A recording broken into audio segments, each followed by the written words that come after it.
I'll admit I didn't understand all the details, but I think your message is really clear. And I think ties back to something we talk a lot about at Zoe, about how personalized this is. You're talking about one of the variations, right, is are you a man or a woman? We see a lot of other variation. And as always, I think we end up saying there's, in many, many areas, there's remarkably little research where you've done like proper randomized control trials and understand the difference. We're at time. I would like to try and do a little wrap up. Please correct me where I've got this wrong. It got a bit complex in places, so I may well have got this a little bit wrong, but let me try and just give a sort of high-level summary of what was a really brilliant conversation. So I think we started by saying that although we talk about menopause, that actually a lot of the changes that are happening for women are in this sort of long period of perimenopause before, and often they can be starting to happen before women are actually even really aware of the fact that they're having these hormonal changes, and therefore it's already starting to impact the way that maybe you might be putting on weight or that you're feeling like you're losing muscle. So this is actually potentially hitting a lot of women even in their, maybe even in their early 40s.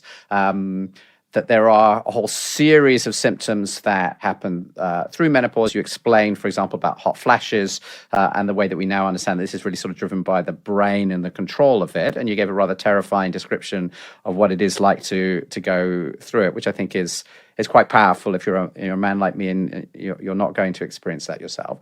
And then basically explained that exercise can have this really powerful impact because it's sort of replacing some of the benefits of estrogen to be able to effectively sort of fight back against a lot of these changes.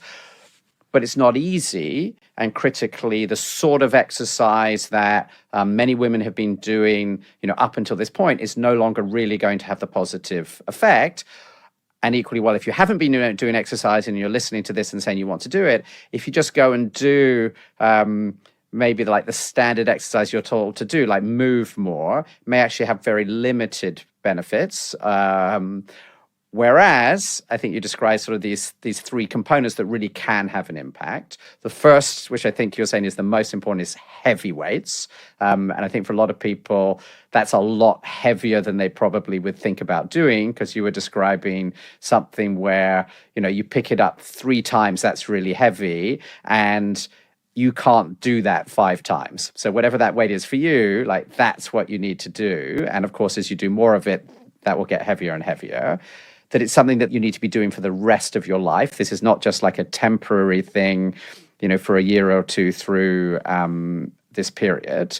The second thing you talked about was this sprint interval training, which I misunderstood as sprinting around. But actually what you're describing is this very short period of time when you're doing something very intense and sort of shooting. You described like 8 out of 10 effort, but you also said like I practically feel sick. So I would describe that as 10 out of 10 effort because I'm not a I'm not a sports person. So like you're like basically I want to die at this point. I want to stop, recover for a little while, do it again. And that actually when you first start, you might only be able to do that once or twice, but ultimately you're saying you actually want to do that so you could maybe do it 4 or 5 times, but no more. So you're pushing yourself really hard for a very short period of time and stopping. And I think you described a lot of different ways you could do that. Interestingly, doesn't require weights, actually. There are lots of things you could just do at home, jumping up and down and things like that are going to wipe you out really fast. And that is profoundly different, for example, than what people talk about as high intensity training,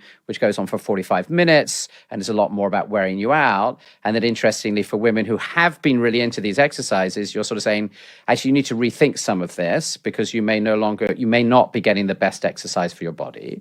And then the third thing you talked about, plyometric training, if I managed to say that right, which is above all about explosive movement. So you said jump training is how people think about it, but if you can't jump, there's other ways you can do it.